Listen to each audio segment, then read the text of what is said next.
কখনো ধৈর্য হারাবেন না, আশা হারাবেন না।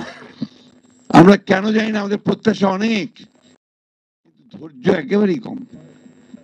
এই তো মাত্র কয়েকটা মাস হয়েছে, এর মধ্যে সব পাগল হয়ে গেছি আমরা। এবং দেখেন আমাদের এই সরকার অনেক ভুল ত্রুটি করছে, ভুল তো করবেই, তারা তার সরকারে ছিল না, রাজনীতি করেনি, রাজনীতির বিষয় তারা অতটা জানেও না, বোঝেও না, তাই না? তো তাদেরকে তো সেই সময়টুকু সুযোগ দিতে হবে। প্রতিদিন আপনার এখন বার হচ্ছে আপনার মিছিল, দাবি দেওয়া সব বেড়ে গেছে। একদিন কোথায় ছিলে বাবা? তখন তো একটা কথা বলার সুযোগ, সাহসও কেউ পাও নাই, একটা কথা বলার সুযোগ কেউ পাও নাই, সাহসও পাও নাই।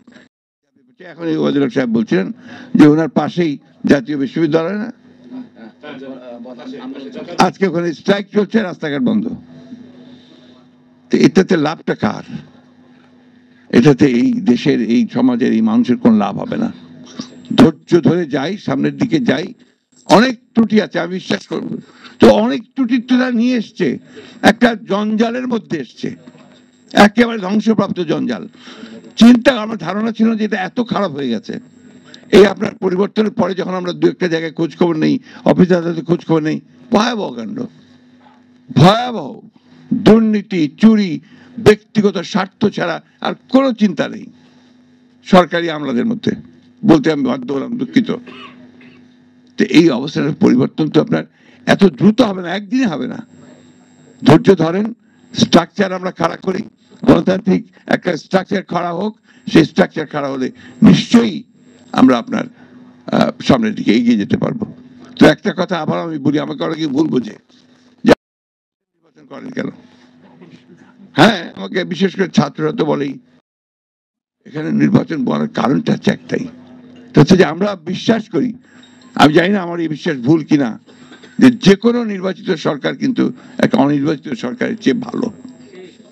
আমার এক্সেস থাকে, আমি যেতে পারি, কথা বলতে পারি, এমন আমার সেই জায়গাটা নেই।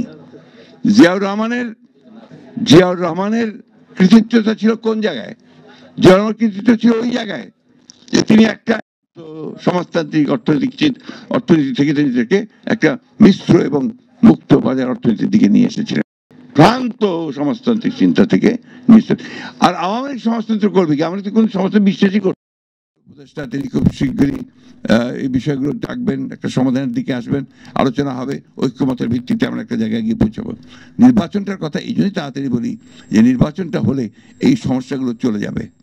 এখানে আপনার একটা নির্বাচিত সরকার, সে একটা পিপলস ম্যান্ডেট নিয়ে বসবে, এরা তো এখন বসতে পারেনি, ওদের মধ্যে সেই যে কনফিডেন্স, সেই কনফিডেন্স তো নাই। এই জন্যই ভাষাটা তো বুঝতে হবে, সেটা আপনাকে আমরা বিশ্বাস করি।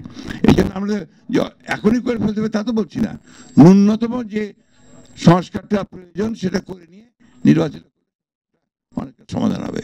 যাই হোক, আমি আর কথা বাড়াবো না, আমি আড্ডা বক্তৃতার মতোই কথা বলে ফেলেছি, কিন্তু আড্ডার পরিবেশ তো এখানে নাই।